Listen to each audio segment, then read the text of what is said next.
Olá, eu sou a Aline Chaves, sou oncologista clínica do GBCP, Grupo Brasileiro de Câncer de Cabeça e Pescoço. Eu estou aqui com o Dr. Daniel Cohen, que é estomatologista do Instituto Nacional do Câncer, aqui no Rio de Janeiro.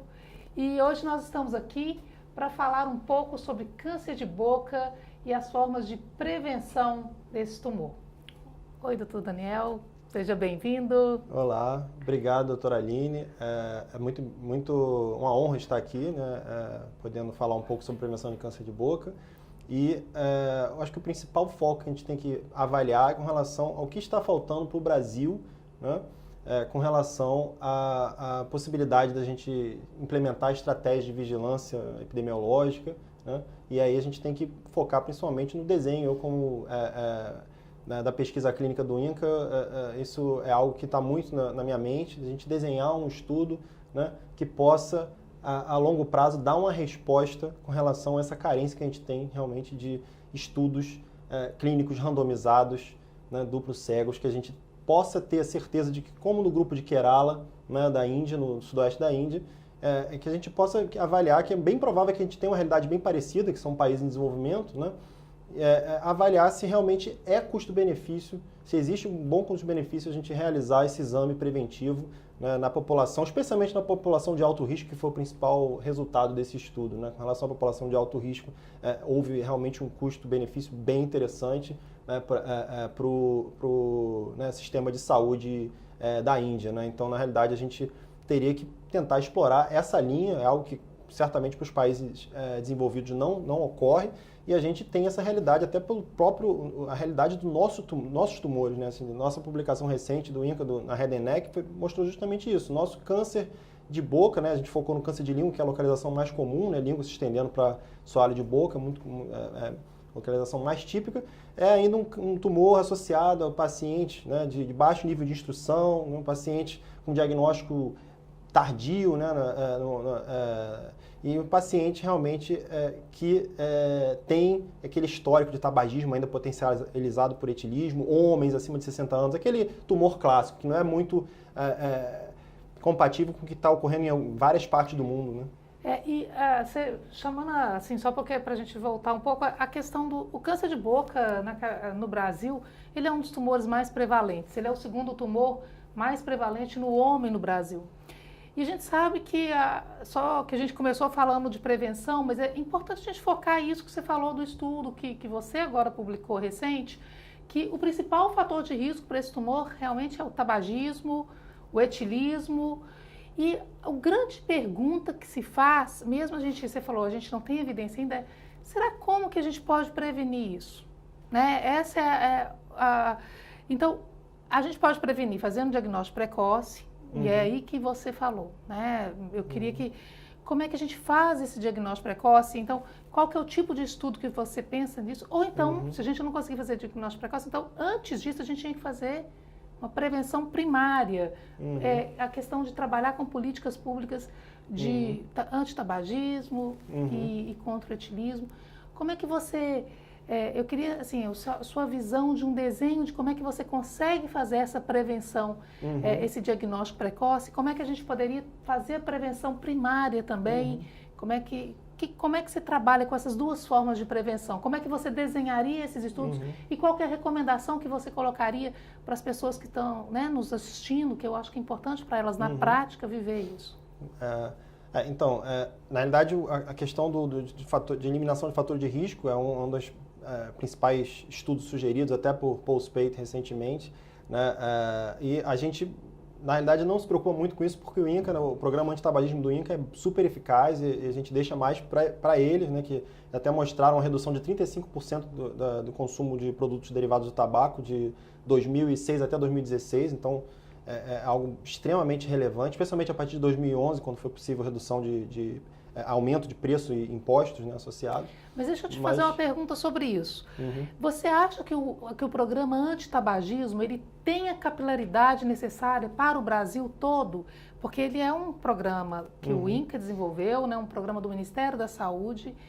E o que eu vejo realmente, que eu acho que é aí que a gente precisa de entender, é que a população mais esclarecida, e principalmente a população sudeste, sul, tem acesso ao programa. Mas eu não sei se tem esse dado dessa capilaridade do programa para Norte e Nordeste. Com certeza, as regiões mais remotas, isso até durante minha palestra eu mostrei uma publicação recente que foca justamente isso, tentar, de repente, utilizar. Isso é algo que a gente pode tentar até sugerir, né, para o programa do INCA, de tentar implementar, por exemplo, o uso de aplicativos para atingir áreas mais remotas, para que as pessoas possam, né, hoje em dia, tentar ter acesso. Né, na realidade, o exemplo foi para profissionais, né, que estão em áreas remotas, para que consigam, né, o contato com o especialista, para o especialista auxiliar na questão de definir se a lesão é de alto risco ou não. Né? Então, na realidade, mas isso poderia muito bem ser utilizado para disseminar uma ideia como essa, a importantíssima ideia de tentar diminuir o número de pacientes tabagistas. E até um outro ponto é a questão do etilismo, né, que é algo que é pouco explorado. Isso na discussão da publicação na Redenec, a gente até colocou isso, né, que isso realmente é algo que falta. Né, devia ter uma política também de redução, né, do consumo de produtos derivados do álcool, né? Então isso é algo que realmente... Mas com relação ao desenho do estudo, que você tinha questionado, eu acho que a gente pensaria mais em focar em pacientes, né, de alto risco, né? A gente não teria como fugir desses pacientes tabagistas, etilistas, né? E tentar realmente fazer, né, um desenho, né, avaliando a longo prazo esses pacientes, né, comparando com um grupo de pacientes que não fosse, né, tabagista, né, como controle. Isso é algo que a longo prazo a gente poderia tentar avaliar e desenhar da forma mais possível, usando o estudo do grupo de Kerala como modelo e tentando aprimorar um detalhe ou outro, mas porque em alguns momentos são criticados, né, o desenho do estudo, mas eu acho que é um estudo bem respeitado até. E para a gente caminhar para o final aqui da nossa discussão, eu acho que é importante a gente deixar aqui discutir um pouco sobre a questão da mudança da classificação da OMS de displasia severa para carcinoma in situ.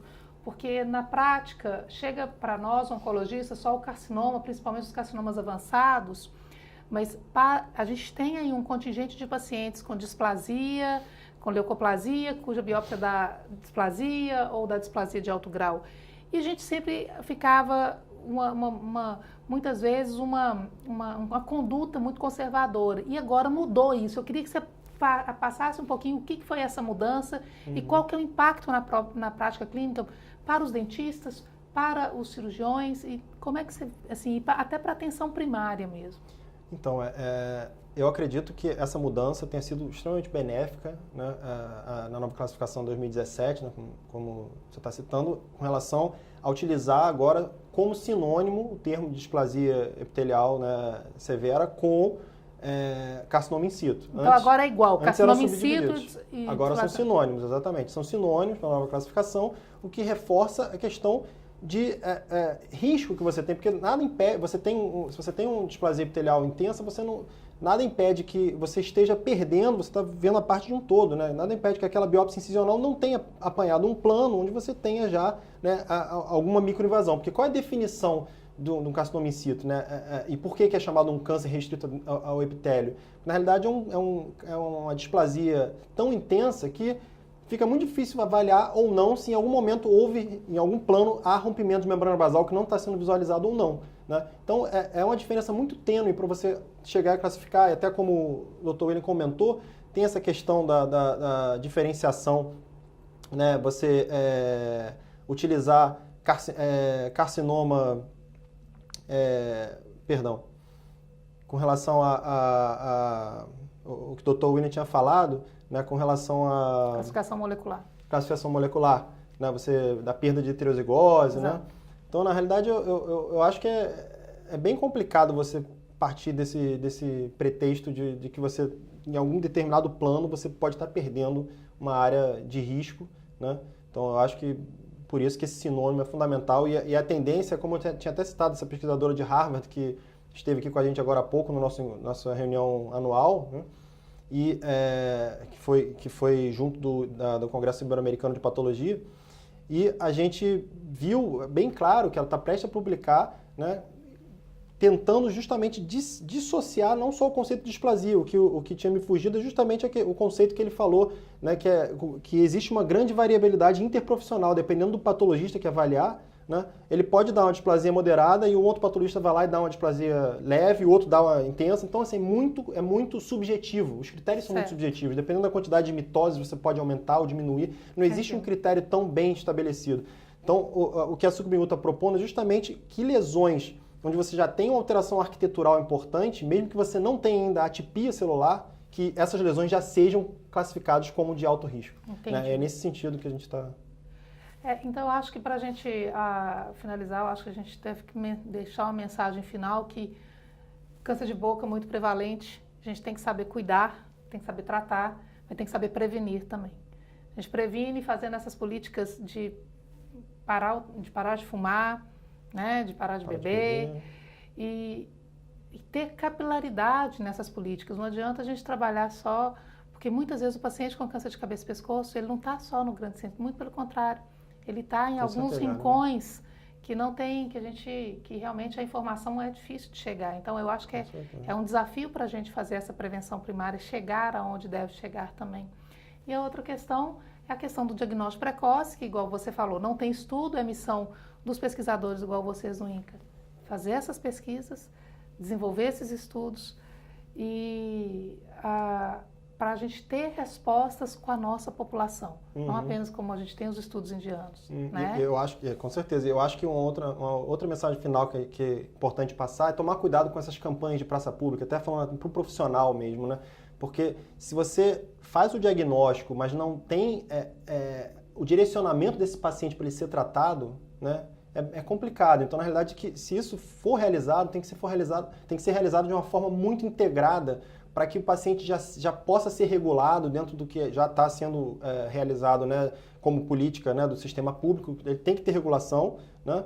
Então, ele precisa da atenção primária, ele precisa voltar. Então, isso é algo que para o Rio de Janeiro e para várias cidades está ocorrendo. Acredito que... A questão é essa. A questão é, não adianta só a gente ter o diagnóstico ali, você tem que ter o acesso também. Exatamente. Por isso a gente não chama nem mais de sistema, a gente chama de rede, porque é uma rede que está dentro desse sistema todo. A gente tem que trabalhar em rede, né? Então, e em conjunto e em multidisciplinaridade.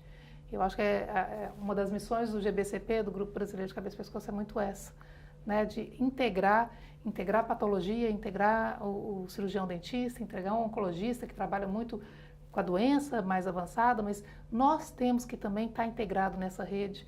E essa é a função do grupo, né? De fazer essa integração, de tentar ter essa capilaridade para o Brasil todo. E realmente eu agradeço a oportunidade de a gente estar aqui conversando, né? E fica aqui, quer deixar uma mensagem final?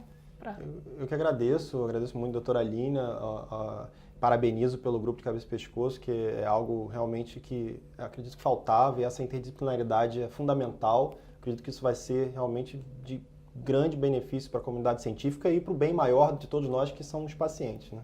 Com certeza.